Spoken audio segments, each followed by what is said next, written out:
বন্ধুরা ভাবুন তো, একসাথে কয়লা খনিতে কাজ করা দুই বন্ধু যারা একসময় পুরো এলাকা কাঁপিয়ে দিত, তাদের মধ্যে একজন যদি হয়ে যায় মাসিহা আর অন্যজন ভিলেন।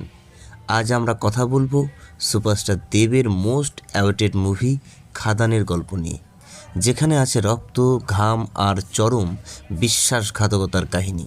আকাশ মাহাতুর রাগ এই দুয়ের সামনে আসতে নাই। গল্পের শুরু 1997 সালে। বাংলাদেশ থেকে সব কিছু হারিয়ে শ্যাম নামে এক যুবক সীমান্ত পেরিয়ে ভারতে আসে। পকেটে টাকা নেই, কিন্তু গায়ে আছে অসুরের মতো শক্তি। সে কাজ শুরু করে দামোদর উপত্যকার কয়লা খনিতে। সেখানেই তার দেখা হয় তুখোর বুদ্ধিমান মোহন ওরফে বৈষ্ণব মোহনের সাথে। শ্যামের গায়ের জোর আর মোহনের শয়তানি বুদ্ধি দুয়ে মিলে যেন শোলের জয়বীরু। কিন্তু এরা একটু আলাদা। তারা মিলে পুরো কয়লা সিন্ডিকেটের ওপর নিজেদের রাজত্ব কায়েম করে ফেলে। স্থানীয় বিধায়ক শেহজাদ সিদ্দিকীর চোখে চোখ রেখে কথা বলা শুরু করে। লাল রাজা আর নীল রাজা, আইনের চোখে মাফিয়া, মানুষের মনে মাসিহা। কিন্তু একটা টুইস্ট আছে। শ্যাম শুধু গুন্ডা ছিল না, সে ছিল গরিব আদিবাসীদের কাছে মাসিহা। সে খনির লাভের 20% শ্রমিকদের দিয়ে দেওয়ার ঘোষণা দেয়। আর এখানেই খটকা লাগে মোহনের, কারণ মোহনের কাছে ব্যবসায়ী সব আর শ্যামের কাছে আবেগ। এক পুলিশ অফিসারকে হত্যার দায়ে শ্যামকে জেলে যেতে হয়, আর সেখানেই ঘটে রহস্যজনক ঘটনা। স্ত্রী যমুনা আর নবজাতক সন্তান মধুকে রেখে জেলেই মারা যায় শ্যাম। লোকে জানলো যে সে আত্মহত্যা করেছে, কিন্তু আসলেই কি তাই? সময় বয়ে যায়। 2024 সালে মোহন এখন বড় শিল্পপতি, এলাকার ডন।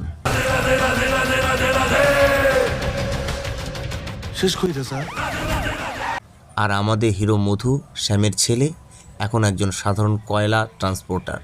মোহন তাকে নিজের দলে টেনে নেয়, যা দেখে মোহনের ছেলে মাখনের তো জাস্ট জ্বলুনি শুরু হয়। মধু ধীরে ধীরে মোহনের ডান হাত হয়ে ওঠে, কিন্তু তখনই পর্দাফাঁস হয় আসল সত্যের।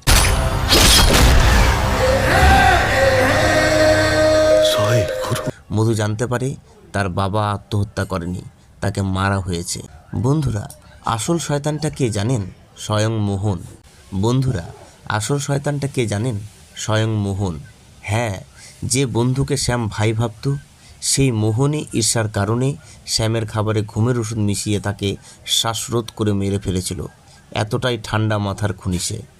সত্যিটা জানার পর মধু কি আর চুপ করে থাকতে পারে? একদম না।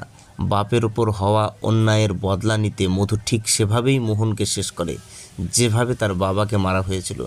শেষে মধু হয়ে ওঠে কয়লা খনির নতুন সম্রাট। গল্পটা শুনে কি মনে হচ্ছে? খাদান মুভিটি আসলে বন্ধুত্ব, ধোঁকা আর প্রতিশোধের এক ককটেল। আপনারা যদি অ্যাকশন আর ইমোশন পছন্দ করেন, তবে এই সিনেমাটি মিস করা যাবে না। গল্পটা কেমন লাগলো কমেন্টে জানান, আর ভিডিওটি ভালো লাগলে লাইক ও সাবস্ক্রাইব করতে ভুলবেন না। টাটা। এই দুয়ের সামনে আসতে নাই।